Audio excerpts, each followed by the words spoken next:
नमस्कार प्यारे साथियों, स्वागत है आपका अपने ही यूट्यूब चैनल बीरू एकेडमी पर। डियर, जैसा कि आप जानते हैं कि आज योगी कैबिनेट की एक मीटिंग थी और उसमें कहीं ना कहीं शिक्षा विभाग को लेकर के एक अहम फैसला लिया गया है।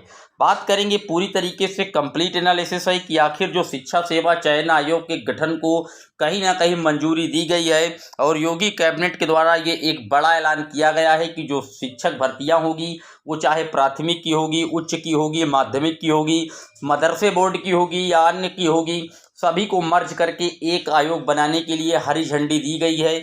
समस्त अधिकारियों को पूरी तरीके से निर्देशित कर दिया गया है। आखिरकार इससे जो भर्ती प्रक्रियाएं होंगी वो कब तक किस प्रकार से कहीं ना कहीं स्टार्ट होगी, क्या भर्ती प्रक्रियाएं प्रोसेस रन में आएंगी या इससे भर्ती में और विलंब होगा, आइए पूरी तरीके से कंप्लीट एनालिसिस करते हैं। जितने साथी चैनल पर पहली बार विजिट कर रहे हैं तुरंत सब्सक्राइब कर लीजिए, वीडियो को लाइक कर दीजिए, शेयर कर दीजिए। डियर, आपकी स्क्रीन पर आप देख सकते हैं डियर, यहाँ पर कहीं ना कहीं उत्तर प्रदेश शिक्षा सेवा चयन आयोग के गठन को लेकर के जो आप पूरी तरीके से ड्राफ्टिंग देख सकते हैं। पूरा डाटा जो है कहीं ना कहीं प्रेजेंटेशंस में दिखाया गया है कि क्या कितने सदस्य होंगे, क्या कुछ प्रक्रियाएं होंगी। यहाँ पर साफ साफ मेंशन है कितने सदस्य होंगे, संयुक्त निदेशक के कितने सदस्य होंगे, उच्च शिक्षा के, माध्यमिक के, बेसिक के, प्रावैधिक शिक्षा के भी कहीं ना कहीं ऐसे 5 शिक्षाविद भी होंगे जिनकी सेवा उत्कृष्ट योग की होगी। यहाँ पर साफ साफ लिखा हुआ है। बात करें अगर महत्वपूर्ण खबर की तो यहाँ पर लिखा हुआ है, उत्तर प्रदेश सीएम योगी आदित्यनाथ ने उपयुक्त सेवा चयन आयोग विधेयक 2023 के संबंध में अधिकारियों के साथ बैठक की है। ये आयोग बेसिक, माध्यमिक, उच्च और प्रावैधिक कॉलेजों में शिक्षकों का चयन करेगा। अशासकीय सहायता प्राप्त जो मदरसे हैं, अल्पसंख्यक शिक्षण संस्थान हैं, उसमें भी इसी आयोग से भर्ती होगी। नया आयोग ही टीईटी की परीक्षाएं करवाएगा, यानी कि सब कुछ इसमें जो बातें हैं वो अधिकारियों के द्वारा प्रेजेंटेशंस में स्पष्ट कर दी गई हैं। टेट का जो आयोजन होगा उत्तर प्रदेश में वो भी इसी आयोग के द्वारा होगा। आइए आपको बारीकी समझाते हैं पूरे मामले की। जैसा कि आप जानते हैं कि उत्तर प्रदेश में अभी तक सभी जो आयोग थे वो अलग अलग थे और जब सभी आयोग अलग अलग थे तब हर आयोग जो है अपने हिसाब से अपनी भर्ती प्रक्रियाएं करता था। जैसे टीजीटी की बात की जाए, अलग जो है उसका आयोग था और वो टीजीटी पीजीटी भर्तियां करवाता था।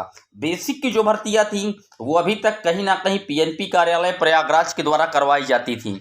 इसी तरीके से सबका आयोग अलग था, माध्यमिक अलग था, उच्च का अलग था, बेसिक का अलग था। जब सबके अलग अलग विभाग थे तो अलग अलग काम किए जाते थे, अपने अपने सेक्टर्स पर हर काम अलग अलग महत्वपूर्ण तरीके से संपादित होता था। सभी को एक किया गया है, प्रावैधिक, मदरसा, उच्च माध्यमिक सभी को। तो अगर एक भी विभाग में भर्ती आएगी, मान लीजिए सपोज दैट प्राथमिक शिक्षक भर्ती आना है, तो जब प्राथमिक शिक्षक भर्ती रन में आएगी तो उस समय चाहे वो उच्च की हो, माध्यमिक की हो, प्रावैधिक की हो, मदरसे की हो, सारी और भर्तियां जिन विभागों में हैं वो पूरी तरीके से ठप रहेंगी, क्योंकि आयोग का ध्यान सिर्फ एक ही भर्ती पर होगा।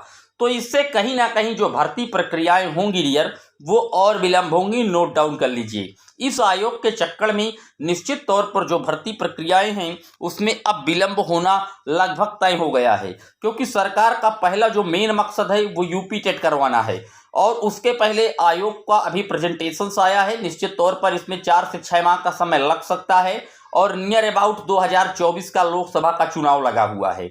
चुनाव के पहले सरकार यूपी टेट का आयोजन किसी भी सूरत में करवाना चाहती है, क्योंकि यूपी टेट के आयोजन से सरकार को काफ़ी मात्रा में बजट प्राप्त हो जाता है। और उसके बाद प्राथमिक शिक्षक भर्ती कब आएगी ये कह पाना अभी थोड़ा कठिन डगर है, क्योंकि आप जानते हैं सरकार हर बार जो अनुपात और समानुपात है स्पष्ट बता देती है कि पूरी तरीके से फुलफिल है, लेकिन जो पहली प्राथमिकता है वो यूपी टेट की होगी।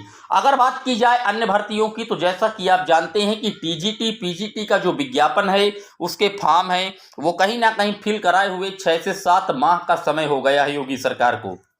अभी तक उसका एग्जाम नहीं हुआ, क्योंकि उसकी भी जो परीक्षाएं हैं वो इसी नए आयोग के माध्यम से होनी है, जिसका गठन को आज लेकर के काफ़ी चर्चाएं की गई हैं, ड्राफ्टिंग और प्रेजेंटेशंस दिया गया है।